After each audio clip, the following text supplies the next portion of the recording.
नमस्कार दोस्तों, study with Ram Parvesh sir में आपका स्वागत है। हम पढ़ रहे हैं क्लास 12th की ज्योग्राफी चैप्टर नंबर 7 तृतीय क्रियाकलाप। तो सबसे पहले हमें पता होना चाहिए तृतीय क्रियाकलाप क्या होता है। तो विभिन्न प्रकार के सेवाओं को उपलब्ध कराना तृतीय क्रियाकलाप कहलाता है। फिर हमने पढ़ा था इसके प्रकार के बारे में, ठीक है, व्यापार के बारे में, व्यापार के प्रकार, थोक व्यापार और फुटकर व्यापार में अंतर पढ़ा था। उसके बाद ग्रामीण बाजार और नगरीय बाजार में अंतर पढ़ा था हमने। फिर हमने परिवहन के बारे में पढ़ा था। फिर हमने परिवहन दूरी के बारे में पढ़ा था। हम पार्ट 1 तक इतना कर चुके हैं। आज हम करेंगे पार्ट 2। आज हम करने वाले हैं पार्ट 2। तो इसमें आप सबसे पहले हम देखेंगे बेटा समकाल रेखा से आप क्या समझते हैं।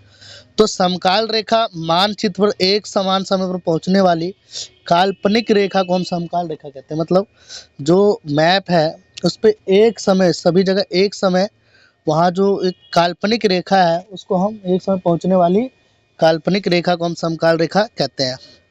डिब्बे वाले साहब क्या समझते हैं। तो डिब्बा वाला मुंबई में प्रसिद्ध एक जगह है बच्चे, डिब्बा वाला, वो मुंबई में प्रसिद्ध है। उसके बाद चिकित्सा पर्यटन से आप क्या समझते हो, उसकी विशेषता लिखें। तो चिकित्सा पर्यटन, चिकित्सा एवं आधार के साथ साथ पर्यटन की सुविधा प्रदान की जाती है तो उसे हम चिकित्सा पर्यटन कहते हैं। चिकित्सा एवं आधार के साथ पर्यटन की सुविधा प्रदान करना, उसे हम चिकित्सा पर्यटन। मतलब यहाँ पे क्या है कि आप ये देखो कि कोई व्यक्ति कहीं इलाज कराने आया, अपनी दवाई वगैरह लेने आया, फिर उसने क्या करा, वहीं पे कुछ दिन घूमने का फैसला करा। जैसे आमतौर पर अगर हम दिल्ली में रह रहे हैं तो हम देखते हैं कि जो यूपी और बिहार के लोग हैं वो दिल्ली में आते हैं इलाज कराने। जब वो इलाज कराने तो वहाँ पे डॉक्टर ने क्या करा, उनको आज देख लिया, फिर 2 से 3 दिन बाद का टाइम दे दिया। तो अब वो व्यक्ति सोचता है कि अरे ये 2-3 दिन मैं अपने घर जाऊँ आऊँ, इससे बढ़िया मैं यहाँ पे घूम लूँ, कोई अच्छी चीज़ घूमने की जगह है। तो जिससे हम क्या कह सकते हैं, चिकित्सा पर्यटन कह सकते हैं। इसकी विशेषता है भारत, थाईलैंड, मलेशिया और सिंगापुर जैसे देश चिकित्सा पर्यटन में अग्रणी है। मतलब यहाँ पे क्या, चिकित्सा पर्यटन बहुत ही अच्छी फैसिलिटी है। इन देशों में विकसित देशों की अपेक्षा चिकित्सा सुविधा सस्ती एवं विश्व स्तरीय है। कि मतलब यहाँ पे जो चिकित्सा सेवा है वो बहुत ही सस्ती है और बहुत ही अच्छी है। सन 2005 में संयुक्त राज्य अमेरिका से 54,000 रोगी भारत आए चिकित्सा उपचार के लिए। अगला क्वेश्चन है आपका, पर्यटन से आप क्या समझते हैं। तो पर्यटन एक यात्रा है जो कि आमोद प्रमोद और मनोरंजन के उद्देश्य से किया जाता है। पर्यटन का मतलब हो गया घूमना। घूमना, हम घूमते कब है, जब हम घूमते, जब हमें लगता है कि भाई हम बहुत ज़्यादा बोर हो गए या कुछ ऐसा है कि हमें इंजॉयमेंट चाहिए, मनोरंजन चाहिए, तब हम घूमते हैं। तो पर्यटन की जो विशेषता होती है वो क्या होती है, पर्यटन विश्व के प्रमुख अग्रणी तृतीय क्रियाकलाप है। नेक्स्ट पॉइंट देखते हैं। पर्यटन के अंतर्गत पर्यटकों को आवास, भोजन, परिवहन, मनोरंजन जैसे सेवा सुविधा उपलब्ध कराने के लिए स्थानीय व्यक्तियों को नियुक्त किया जाता है। मतलब आप देखो कहीं गांव वगैरह में मेला वेला देखने जाओ तो आप ये देखो उस मेले के अंदर जो वहाँ के जो आम जनता होते हैं, वहाँ के जो लोग, निवासी लोग होते हैं, उन्होंने, किसी ने क्या करा, कुछ खाने का सामान लगा लिया, अपनी गाड़ी वाड़ी चलाई, देन उसके बाद वहाँ पे खाने वाने का जो भी है मनोरंजन, तो लोग अपने गाँव के लोगों को प्राथमिकता देते हैं। तृतीय क्रियाकलाप में बड़े पैमाने पर रोजगार का सृजन होता है। मतलब यहाँ पे क्या है, लोगों को बहुत ही अधिक मात्रा में रोजगार मिलता है। नेक्स्ट पॉइंट है, नेक्स्ट अगला क्वेश्चन है आपका 5 नंबर का क्वेश्चन है, ये इंपॉर्टेंट क्वेश्चन है। विश्व में पर्यटन से आप क्या समझते हैं, पर्यटन को प्रभावित करने वाले कारकों को लिखें। विश्व में पर्यटन से आप क्या समझते हो, पर्यटन को प्रभावित करने वाले कारक। तो पर्यटन को प्रभावित करने वाले 5 कारक है, मांग, परिवहन, जलवायु, भूदृश्य, इतिहास एवं कला। पर्यटन को प्रभावित करने वाले कितने कारक है, 5। कितने कारक है, 5। कौन कौन से हैं, मांग, परिवहन, जलवायु, भू, इतिहास एवं कला और भूदृश्य। सबसे पहले हम मांग को देखते हैं। मांग पर्यटन को प्रभावित करने वाले महत्वपूर्ण कारक है जिसके अंतर्गत जीवन स्तर में वृद्धि, आय के स्तर में वृद्धि और अवकाश के दिनों में पर्यटकों की मांग बढ़ जाती है। कि मतलब इसमें क्या होता है कि जब भी आपको लगता है भाई जीवन स्तर में वृद्धि है, मतलब बढ़िया, अच्छा खासा हमारा सब कुछ ठीक चल रहा है, हमारे पास इनकम अच्छी है, पैसा अच्छा है, और जब छुट्टी होती है तो हम उस समय क्या करते हैं, घूमना बहुत ज़्यादा पसंद करते हैं। परिवहन, परिवहन पर्यटन को प्रभावित करने वाला महत्वपूर्ण कारक है जिसके अंतर्गत स्थल परिवहन के साथ साथ वायु परिवहन भी पर्यटक को प्रभावित करता है। कि कई बार क्या होता है, दोस्त, किसी व्यक्ति को एक जगह से दूसरे जगह जाना है तो लोग वायु परिवहन का इस्तेमाल करते हैं। अगर आसपास हमें घूमना है तो हम स्थल परिवहन का ही इस्तेमाल करते हैं। सुव्यवस्थित और उच्च स्तरीय परिवहन सुविधा पर्यटक अपनी ओर आकर्षित करे। बहुत बढ़िया। इसमें क्या होता है कि जहाँ पे हम देखेंगे लोग वहाँ जाना अधिक पसंद करते हैं, जहाँ पे आने जाने की सुविधा अच्छी हो, पर्यटन हो वगैरह, ये सारी चीज़ें अच्छी हो और बहुत ही अच्छे हिसाब से मिल जाए। लेकिन वहाँ पे जाना बहुत कम पसंद करते हैं लोग, जहाँ पे इनकी सुविधा कम मात्रा में हो। जलवायु, एक ही समय पर विश्व में अलग अलग क्षेत्रों में विभिन्न प्रकार की जलवायु पर्यटकों को अपनी ओर आकर्षित करती है।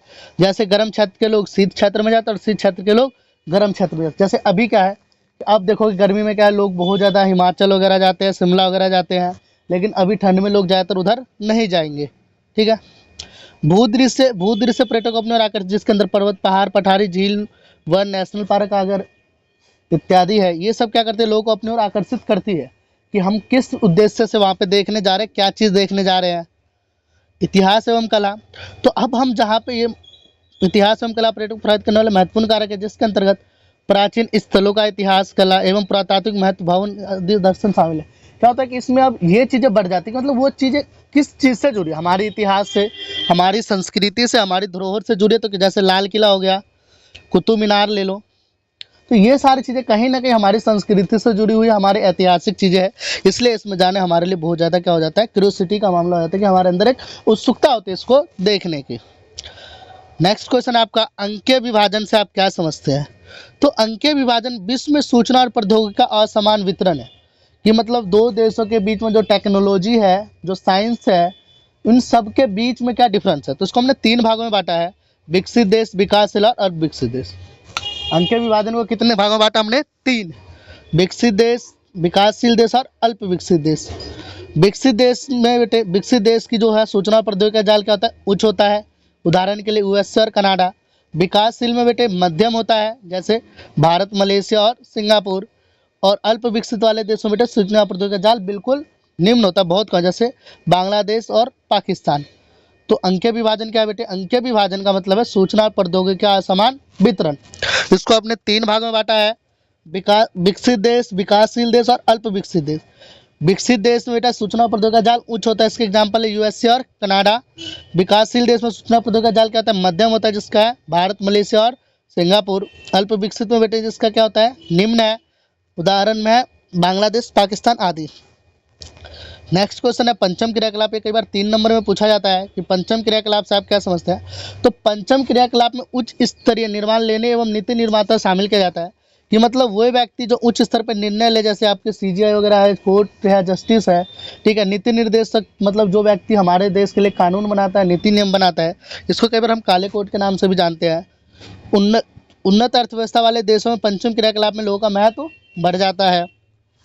पंचम क्रियाकलाप में अनुसंधानकर्ता, वित्तीय परामर्श आदि भी शामिल किए जाते हैं। कि मतलब जो क्या किसी चीज़ की खोज करे और हमें क्या करे, अपने जो वित्तीय परामर्श हमें अर्थव्यवस्था मजबूत होने की सलाह दे, तो उनको हम पंचम क्रियाकलाप में शामिल करते हैं। नेक्स्ट है बाह्य शोधन से आप क्या समझते हैं? ये भी 2 नंबर का क्वेश्चन है।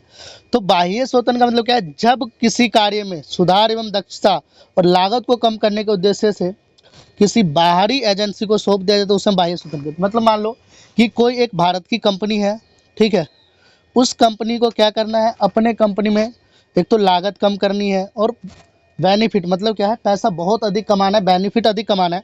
तो उसने क्या करा, अदर देश की कंट्री के साथ किसी कंपनी के साथ उन्होंने साझा कर लिया। जैसे हम लिमिटेड कह दें कि वो भाई भारत जो होती है प्राइवेट कंपनी होती है, वो सरकार के साथ क्या करती है, साझा कर लेती है। इसी तरह से वो क्या करते हैं, किसी और कंपनी के साथ साझा कर लेती है, ताकि अपने कंपनी का वो भार कम कर सके और अपने कंपनी को और अधिक उच्च स्तर पे ले जा सके। इसके 2 प्रकार बेटा, KPSO और BPSO। ज्ञान प्रक्रम आधारित उद्योग हो जाता है और व्यवसाय प्रक्रम आधारित उद्योग हो जाता है। धन्यवाद। आशा करता हूँ कि आपको ये पूरा चैप्टर समझ में आया होगा और इसी तरह में पूरे सिलेबस कंप्लीट करने के लिए हमारे साथ जुड़े रहें। लाइक, शेयर और सब्सक्राइब ज़रूर करें, ताकि आप अच्छे से अच्छे नंबर अपने 12th में पा सकें। धन्यवाद।